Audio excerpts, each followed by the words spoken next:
ሰላም ጤና ይስጥልኝ የቻናላችን ቤተሰቦች፣ እንኳን ወደዚህ አስደናቂ ቪዲዮ በሰላም መጣችሁ። ዛሬ በሳይንሱ ዓለም ውስጥ ለማመን የሚከብዱ ማታ ማታ እንቅልፍ የሚነሱ ነገር ግን ደግሞ እውነተኛ የሆኑ 10 አስፈሪ ክስተቶችን ይዘንላችሁ ቀርበናል። ከጥልቁ ህዋ እስከማይታዩ ጥቃቅን ህዋሳት ድረስ ሳይንስ የደረሰባቸው እነዚህ እውነታዎች ያስደነግጣሉ። ዝግጁ ከሆናችሁ ላይክ በማድረግ ጀምሩ። ወደዚህ አስፈሪ ጉዞ ከመሄዳችን በፊት ሳይንሳዊና አዳዲስ መረጃዎች እንዲደርሶ ቻናሌን ሰብስክራይብ በማድረግ ቤተሰብ ይሁኑ። በረከት ደሳለኝ ነኝ። ወደ ዛሬው ፕሮግራማችን እንለፍ።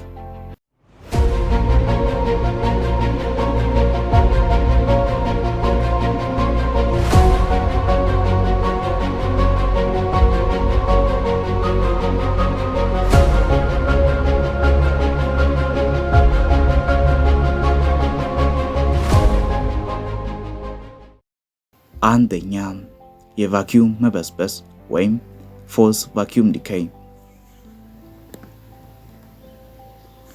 ሳይንቲስቶች እንደሚሉት እኛ ያለንበት አጽናፈ ዓለም ወይም ዩኒቨርስ በማንኛውም ሰዓት ሙሉ በሙሉ ሊጠፋ ይችላል። ፎልስ ቫኪዩም የሚባለው ቲዮሪም እንደሚያስረዳው አጽናፈ ዓለማችን በአሁኑ ሰዓት ያለው በጊዜያዊ መረጋጋት ላይ ነው። ይህ መረጋጋት ከተናጋ በአንድ የህዋ ክፍል ውስጥ የሚፈጠር የኃይል መለወጥ የብርሃን ፍጥነት ያህል የሚጓዝ ጥፋቱ አረፋ ባብል ኦፍ ዲስትራክሽን ይፈጥራል። ይህ አረፋ ሲጓዝ የሚያገኘውን ቁስ ሁሉ እያጠፋ ይሄዳል።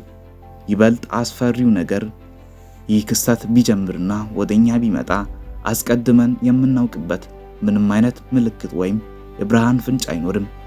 ምክንያቱም ራሱ በብርሃን ፍጥነት ስለሚጓዝ በአንድ ቅጽበት ሁሉንም ነገር ያጠፋዋል።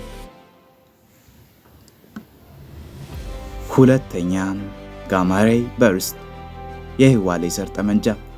በህዋ ውስጥ ከዋክብት ሲሞቱ ወይም ጥቁር ጉድጓዶች እርስ በርስ ሲጋጩ የሚፈጠር እጅግ ከፍተኛ የሆነ ኃይል ፍንዳታ አለ። ይህም ጋማ ሬይ በርስት ይባላል። ይህ ፍንዳታ በሰከንዶች ውስጥ የሚለቀው ኃይል ፀሐይ በቢሊዮን ዓመታት ውስጥ ከምትለቀው ኃይል በላይ ነው። አንዱ እንዲህ አይነት ጨረር በቀጥታ ወደ ምድር ብረጭ የምድርን ኦዞን ሌየር በአንድ አፍታ ያጠፋዋል። ከዚያም ከፍተኛ የጨረር አደጋ ወይም ራዲሽን ምድርን በመምታት ህይወት ያላቸውን ነገሮች በሙሉ ይጨርሳል። ይህ ጨረር ከየትኛውም አቅጣጫ መቼ እንደሚመጣ አስቀድሞ መገመት አይቻልም። ሶስተኛው፣ የዞምቢ ፈንገስ የእውነተኛው የዞምቢ ህይወት። ይህ በፊልም ላይ የምናየው ብቻ እንዳይመስላችሁ በገሃድ የሚኖር አስፈሪ ፈንገስ ነው። ይህ ፈንገስ ጉንዳኖችን በመውረር የነርቭ ስርዓታቸውን ሙሉ በሙሉ ይቆጣጠራል። ፈንገሱ ጉንዳኗን ከነካት በኋላ ወደ ፈለገበት ቦታ እንድትሄድ ያደርጋታል። ጉንዳኗ ለፈንገሱ እድገት ተስማሚ የሆነ ቅጠል ላይ ስትደርስ ቅጠሉን በኃይል እንድትደቅስ ያደርጋትና በዚያው እንድትሞት ያደርጋታል። ከዚያም ከጉንዳኗ ጭንቅላት ላይ ፈንገሱ በቀጥታ በቀንበጥ መልክ እየበቀለ ይወጣና ሌሎች ጉንዳኖችን ለመበከል ስፖሮቹን ወይም ሲድስን ይረጫል። ይህ ፈንገስ ሰዎችን የመበከል አቅም ባይኖረውም የተፈጥሮ ጨካኝ ገጽታን ያሳያል። አራተኛ፣ ፒሪዮንስ የማይሞቱ ገዳይ ፕሮቲኖች። ፒሪዮንስ የሚባሉ ህይወት የሌላቸው ዲኤንኤ የሌላቸው የተዛቡ ፕሮቲኖች ናቸው። ነገር ግን ወደ ሰውነታችን ወይም ወደ አእምሯችን ከገቡ በዙሪያቸው ያሉትን ጤናማ ፕሮቲኖች ወደ ተዛባ ፕሮቲንነት ይቀይራሉ። ይህ ክስተት አእምሮ እንደ ስፖንጅ ቀዳዳ በማድረግ ያበሰብሳል። እንደ እብድ ላም በሽታ፣ ማካው ዲዚዝ ያሉትን በሽታዎች የሚያመጡት እነዚህ ናቸው። ይበልጥ አስፈሪ የሚያደርጋቸው ነገር ቢኖር በከፍተኛ ሙቀት በኬሚካል ወይም በጨረር ወይም ራዲዬሽን ጨርሶ ሊጠፉ አይችሉም።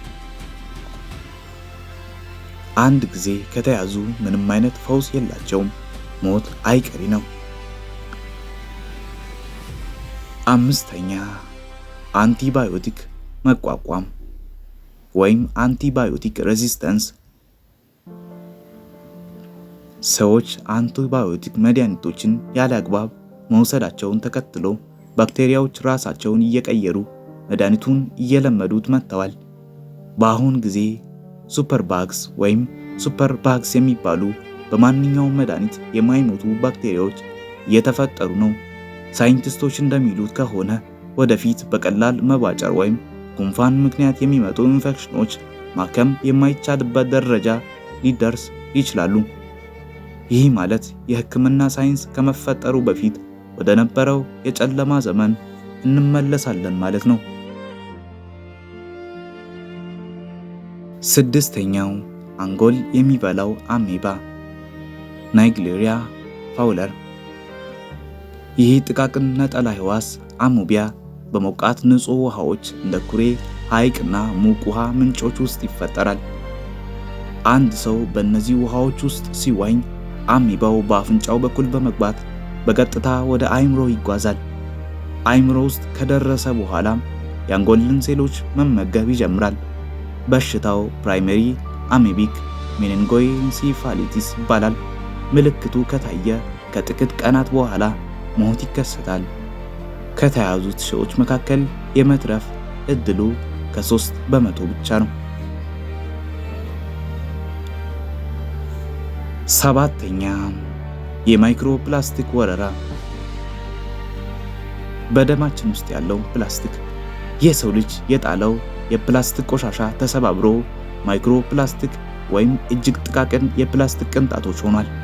አሁን ላይ ማይክሮፕላስቲክ በአየር ውስጥ፣ በምንጠጣው ውሃ፣ በምንበላው ዓሳ ውስጥ አልፎ ተርፎም በሰዎች ደም፣ ሳምባና የእንግዴ ልጅ ወይም ፕላሰንታ ውስጥ ተገኝቷል።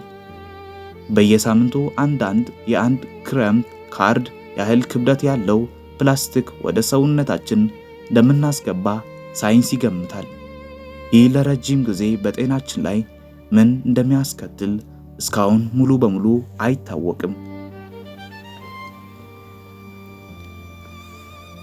ስምንተኛ የፀሐይ ሊለ ፍንዳታ ኮሮናል ማስ ኢጀክሽን የቴክኖሎጂ ማክተሚያ። ፀሐይ አልፎ አልፎ ከፍተኛ የሆነ የፕላዝማና የማግኔቲክ ኃይል ወደ ህዋ ትረጫለች። በ1859 አውሮፓውያን አቆጣጠር ካሪንግተን ክስተት ወይም ካሪንግተን ኢቨንት የተባለ ጠንካራ የፀሐይ ማዕበል ምድርን መቶት ነበር። በወቅቱ የነበሩት የቴሌግራፍ መስመሮች ሙሉ በሙሉ አቃጥሏል።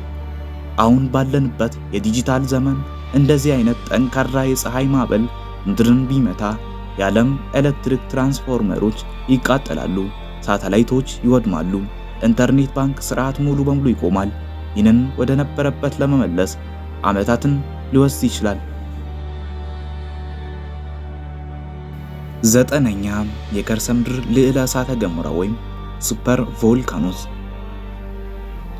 እንደ አሜሪካው የሎስቶን ያሉ ልዕለ እሳተ ገሞራዎች ከምድር በታች ከፍተኛ የማግማ ክምችት ይዘው ይገኛሉ።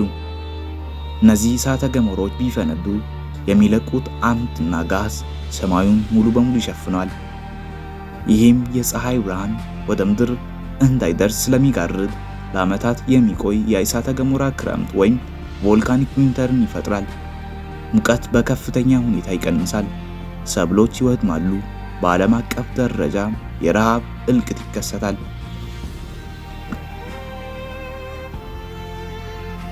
አስረኛ የሚንከራተቱ ጥቁር ጉድጓዶች። ጥቁር ጉድጓዶች ወይም ብላክ ሆሎች በስበት ኃይላቸው ብርሃንን እንኳን ሰምጠው የሚያስቀሩ የህዋ አካላት ናቸው። አብዛኛዎቹ በአንድ ጋላክሲ መሃል ላይ ይገኛሉ።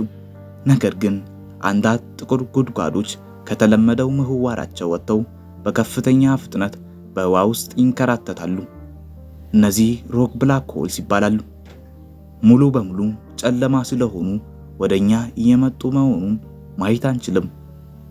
ወደ ሶላር ሲስተማችን ከተቃረቡ የስበት ኃይላቸው ምድርን ከምህዋሩ አስወጥተው ወደ ጠፈር ሊወረውራት ወይም ሙሉ በሙሉ ሊያስወጣት ይችላል። የዛሬው ቪዲዮ ይህንን ይመስል ነበር። ከነዚህ 10 አስፈሪ የሳይንስ እውነታዎች መካከል ይበልጥ ያስፈራችሁ የትኛው ነው? ኮመንት ላይ አስቀምጡልኝ። ቪዲዮን ከወደዳችሁ ላይክ በማድረግ እና ለወዳጅ ዘመዶ ሼር ማድረጋችሁን እንዳትረሱ። ለቻናላችን አዲስ ከሆናችሁ ሰብስክራይብ በማድረግ ቤተሰብ ይሁኑ። በቀጣይ ቪዲዮ እስከምንገናኝ ሰላም ሁኑ።